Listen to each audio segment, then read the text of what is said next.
Hello everyone, welcome to my channel. History का practice set है, important question है UP TGT और PGT के लिए और भी सभी एग्ज़ाम्स के लिए इम्पोर्टेंट है। और ये प्रीवियस ईयर के क्वेश्चन हैं, इसलिए इम्पोर्टेंट है। तो चलिए इसका पहला क्वेश्चन देखते हैं। पहला क्वेश्चन है, पोस्ट ऑफिस एक्ट अधिनियम किस वर्ष पारित किया गया था?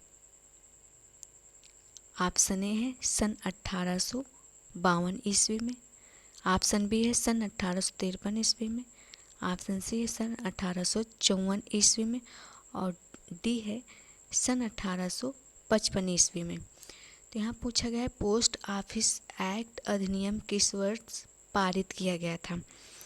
तो इसका जो राइट आंसर हो जाएगा ऑप्शन नंबर सी हो जाएगा, सन 1854 ईस्वी में पोस्ट ऑफिस एक्ट अधिनियम पारित किया गया था। किसके शासनकाल में?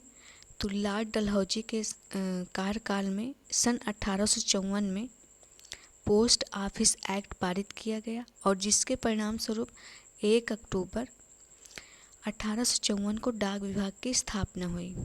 1854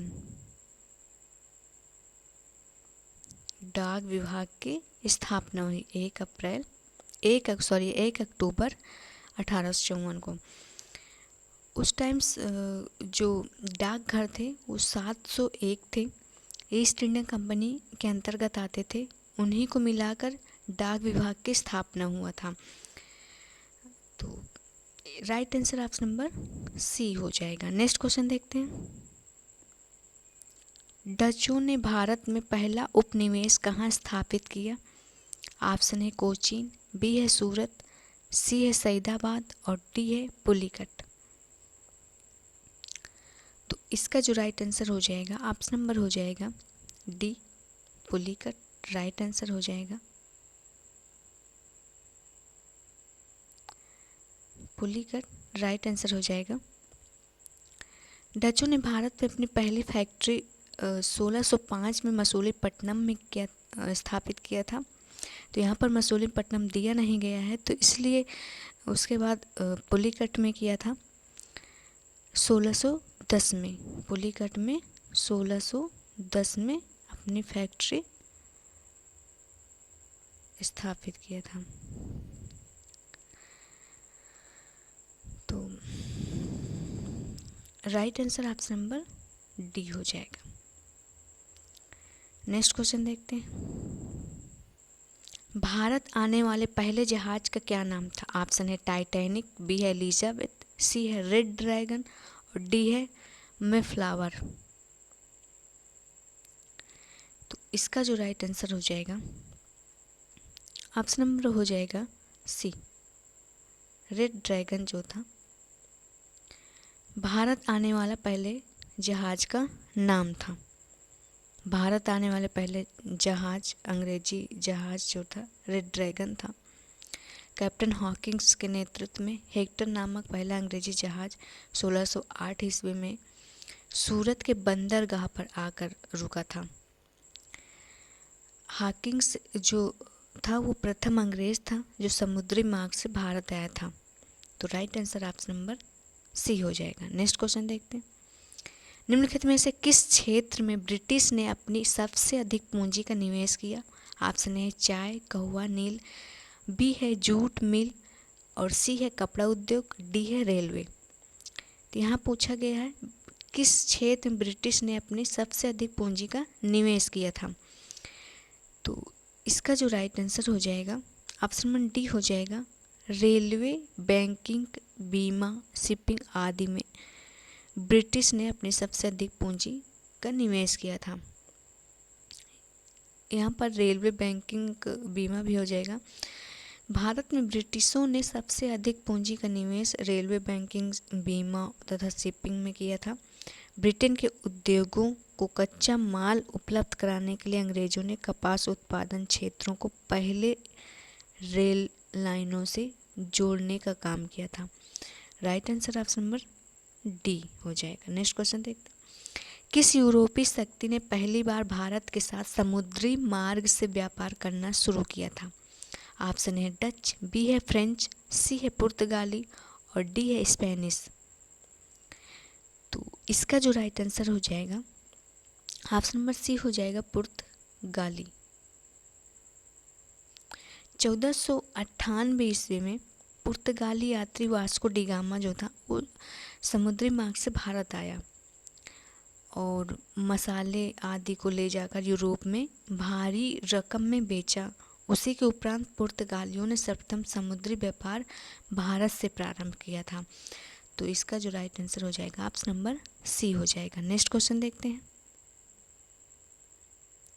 निम्नलिखित शब्दों में से किस शब्द का प्रयोग एक सूफी संत के पवित्र मकबरे की तीर्थ यात्रा को संदर्भ में किया जाता है? ऑप्शन ए है खानका, बी है दरगाह, सी है जियारत और डी है सिलसिला। तो इसका जो राइट आंसर हो जाएगा ऑप्शन नंबर बी हो जाएगा दरगाह।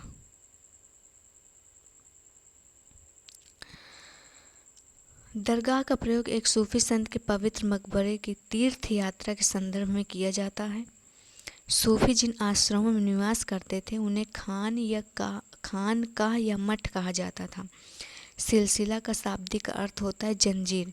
यह शेख एवं मुरीद के बीच एक निरंतर रिश्ते की द्योतक है, जिसकी पहली अटूट कड़ी पैगंबर मोहब्बत से जुड़ी थी।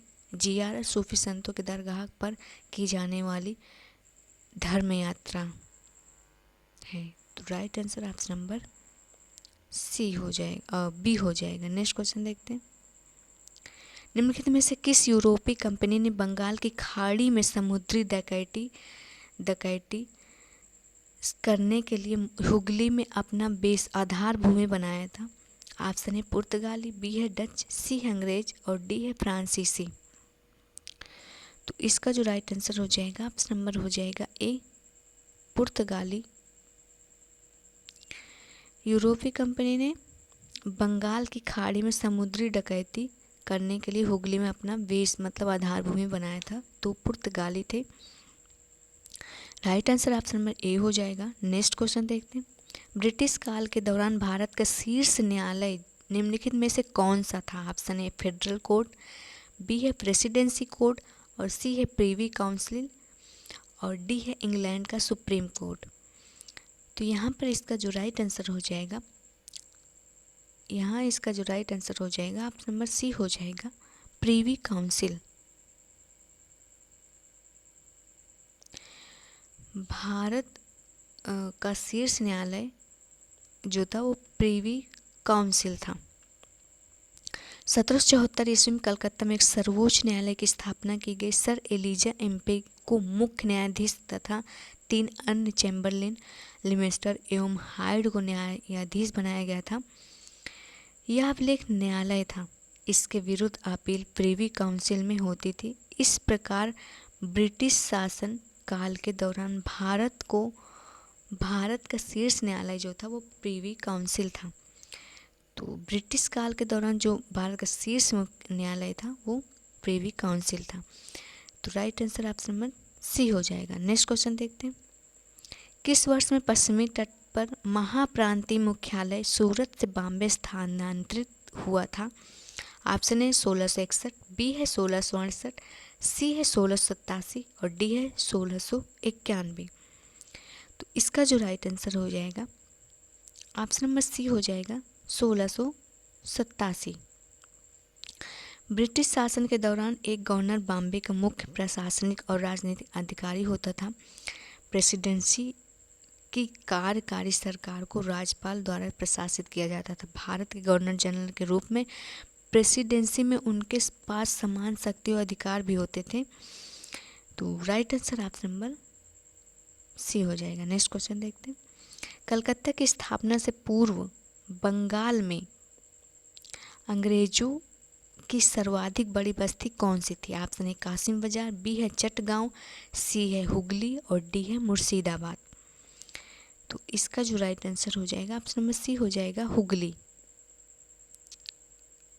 Right answer option number C हो जाएगा। नेक्स्ट क्वेश्चन देखते हैं।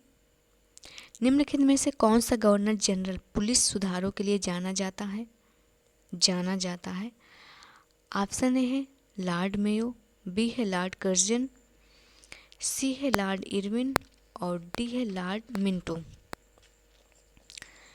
तो इसका जो राइट आंसर हो जाएगा ऑप्शन नंबर हो जाएगा B, Lord Curzon. Right answer हो जाएगा। गवर्नर जनरल पुलिस सुधारों के लिए लॉर्ड कर्जन जाना जाता था। तो नेक्स्ट क्वेश्चन देखते हैं। निम्नलिखित में से किस दर्शन ने बंगाल के स्थायी बंदोबस्त 1793 को प्रभावित किया था?